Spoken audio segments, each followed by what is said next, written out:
સુરેન્દ્રનગર જિલ્લાના વઢવાણ માર્કેટિંગ યાર્ડમાં આજે ખેડૂતોનો રોષ ઉગ્ર જોવા મળ્યો હતો. તો ટેકાના ભાવે ચણાની ખરીદીની પ્રક્રિયામાં વહીવટી અવરોધો અને મેપિંગની સમસ્યા સર્જાતા હજારો ખેડૂતો મુશ્કેલીમાં મુકાયા છે અને રજીસ્ટ્રેશન કરાવ્યા બાદ પણ ખરીદ શરૂ ન થતા સમયસર એપ્રુવલ ન મળતા ખેડૂતો યાર્ડમાં હલ્લાબોલ મચાવ્યો હતો અને આર્થિક ભીષ અનુભવી રહેલા જગતના તાતે શું માંગ કરી છે જોઈએ આજના અહેવાલમાં. નમસ્કાર દર્શક મિત્રો, BS9 TV ન્યૂઝમાં આપની સાથે હું છું નેહા પટેલ. સુરેન્દ્રનગરના વઢવાણ પંથકમાં ચણા પકવતા ખેડૂતો અત્યારે વહીવટી તંત્રની ઢીલી નીતિનો ભોગ બન્યા છે. તો સરકાર દ્વારા ટેકાના ભાવે ચણા ખરીદવાની જાહેરાત તો કરવામાં આવી, પરંતુ જમીનની હકીકત એક અલગ જ ચિત્ર રજૂ કરી રહી છે.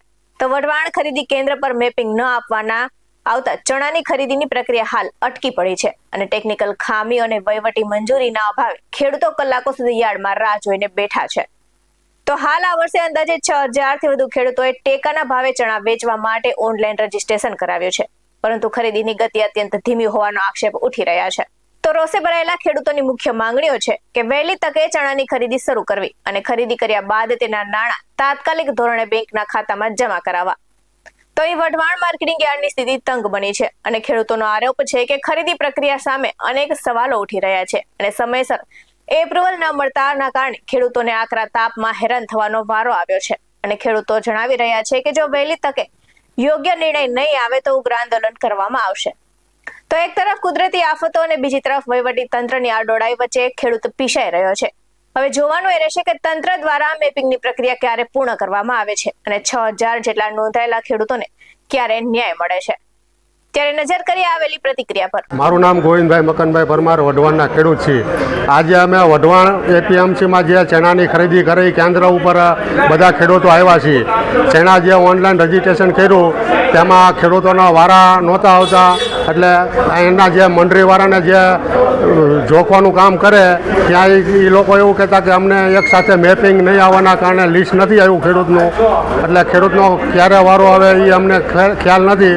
એટલે અત્યારે અમે સાહેબને ફોન કરીને મેપ કરીને અને આખું PDF ફાઇલ મંગાવી અને ખેડૂતનો વહેલી તકે ચણાનો ખરીદીમાં વારો આવી જાય તો ખેડૂતને વહેલી તકે વેચાણ થાય, તો ખેડૂતને વહેલી તકે પૈસા મળે, તો ખેડૂતને વહેલી તકે વ્યવહારિક કામ, નાના મોટા પ્રસંગ, ખરીફ સિઝનમાં પૈસાની જરૂરિયાત હોય તો એ માટે અત્યારે બધા અમે ખેડૂતો વઢવાણ APMC કેન્દ્ર ચણાનું જે રહ્યું ત્યાં રજૂઆત કરવા આવ્યા છીએ. અને બધા ખેડૂતોની એક જ માંગ છે કે વહેલી તકે ખેડૂતનો ચણામાં વારો આવી જાય અને વહેલી તકે ખરીદી કરી જાય. મેપ નહીં આપવાના કારણે આજના દિવસમાં APMCમાં એવું કહેવામાં આવે છે કે અમે ખેડૂતને બોલાવી નથી શક્યા, કારણ કે ઉપરથી એમને લિસ્ટની માહિતી અત્યાર સુધી નહોતી આપી અને અત્યારે રજૂઆત કરી એટલે એમને PDF આપી, એટલે હવે એ નામને ઓનલાઈન જે ફોર્મ ભરાણા એ ઉપર બધા ખેડૂતોને બોલાવી અને ખરીદી કરશું અત્યારે એવી અમને ખાતરી આપી છે.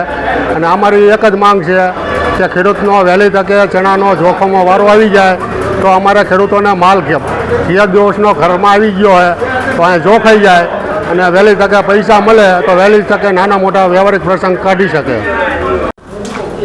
મારું નામ મુકેશભાઈ પરમાર છે, હું વઢવાણનો ખેડૂત છું. આજે અમે માર્કેટ યાર્ડની અંદર ચણા APMCમાં લે કંપનીવાળા એના માટે ભેગા થયેલા છીએ. અમારે એટલી રિક્વેસ્ટ કરવાની છે કંપનીવાળા સાહેબોને કે એવડા લોકો ખેડૂતને જેટલા બને એટલા ઝાઝા લે, જેથી કરી ખેડૂતોના ચણા રહ્યા વરસાદ વાવાઝોડાના હિસાબે લઈ લે અને ખેડૂતોના હાથમાં પૈસા આવે, જેથી કરી એમને વહેલી તકે ઉપયોગ થાય. બસ અમારી એટલી વિનંતી છે. આવા જ બધા અહેવાલ સાથે ફરી મળતા રહીશું. તમે અમારી YouTube ચેનલને સબસ્ક્રાઇબ કરવાનું અને અમને Facebook અને Instagram પર ફોલો કરવાનું ભૂલશો નહીં. બાકી નવી અપડેટ્સ મેળવવા માટે આપ જોતા રહો BS9 TV ન્યૂઝ. નમસ્કાર.